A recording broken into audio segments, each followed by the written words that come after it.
नमस्कार, आपका समय में आप सभी का स्वागत है। मैं अनिल नोटियाल आज फिर हाजिर हूँ एक ताज़ा तरीन मुद्दे के साथ। और आज का हमारा मुद्दा ये है कि कोरोना महामारी के दौरान महानगर पालिकाओं ने लोगों को गणपति विसर्जन के लिए तालाब और समुद्र में जाने के लिए मना किया है। इसलिए मीरा महेंद्र महानगर पालिका ने इस प्रकार के करीबन 52 टेंट बनाकर लोगों को गणपति यहाँ लाने के लिए कहा है।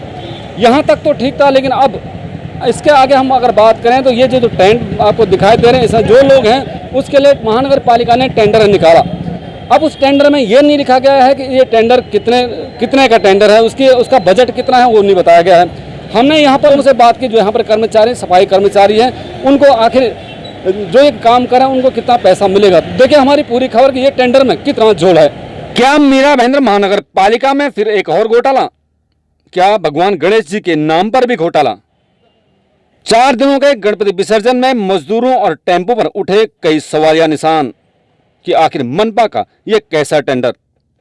रेट तय किया जाता है कि टेंडर किस काम के लिए दिया जा रहा है, उसका क्या रेट है। जिस तरह से अभी ये 1500 लेबर सप्लाई करने थे और गाड़ियां सप्लाई करनी थी, तो टेंडर में ही एक आटी शर्ती उसके टर्म्स एंड कंडीशन तय करने थे और कौन से मजदूर को कितना पैसा दिया जाएगा, कौन से गाड़ी को कितना पैसा दिया जाएगा, ये तय किया जाना था। लेकिन उपायुक्त संभाजी पानपट्टे ने इसमें कोई भी रेट तय नहीं किया।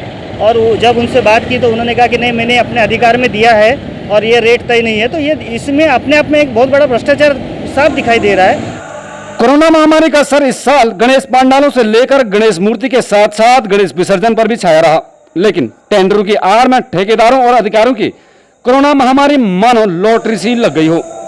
इस साल गणेश विसर्जन पर जो मनपा ने वर्क ऑर्डर जारी किया, उसे देखकर तो ये साफ हो जाता है कि घोटाले की कोई सीमा ही नहीं। टेंडर जो भी निकाला था उसमें रेट तय नहीं था, तो किस तरह से उसको रेट दिया जाएगा अभी उनको? आगे रेट तय था, हमारे जो मंजूर दर है अभी मजूर के ग्लोबल की, उसके हिसाब से दे दिया है। और लास्ट ईयर से जैसे हम ये साल हमने खर्चा बहुत कम किया है। सबसे पहले सवाल यह उठता है कि मनपा ने इस वर्क ऑर्डर के साथ साथ काम करने के नियम क्यों नहीं निकाले? मतलब इतने बड़े काम के लिए अति शर्ती की जरूरत मनपा के अधिकारियों को क्यों नहीं पड़ी?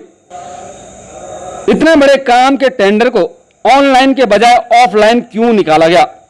लेकिन हर साल के जैसे यहाँ कोविड की वजह से हमने स्वीकृति केंद्र 52 स्वीकृति के केंद्र और 23 ठिकाने हम गणपति विसर्जन केंद्र हमने तय किए थे। इसके लिए जो आवश्यक मजूर पुरवठा, वो बांधकाम मजूर पुरवठा हमारे जो ग्लोबल वेस्ट मैनेजमेंट की जो मंजूर दर है मजूर के, उसके हिसाब से हमने जो जितने मजूर लगते हैं टेम्पो के लिए, विसर्जन के लिए, सिक्योरिटी के लिए, वो मजूर रेट से मंजूर ले लिए है।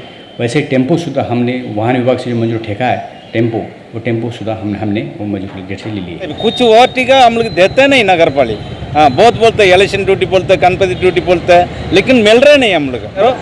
कमिश्नर साहब को भी थोड़ा याद दिला दो, क्यों कमिश्नर का नाम पे गलत नहीं बोलने के, वो नए बदली होते रहते ना, इधर का रहने वाला लोग थोड़ा मदद करने के लिए। केंद्र में ज़्यादा मूर्ति है तो एक ट्रैक कवर कर लेता है।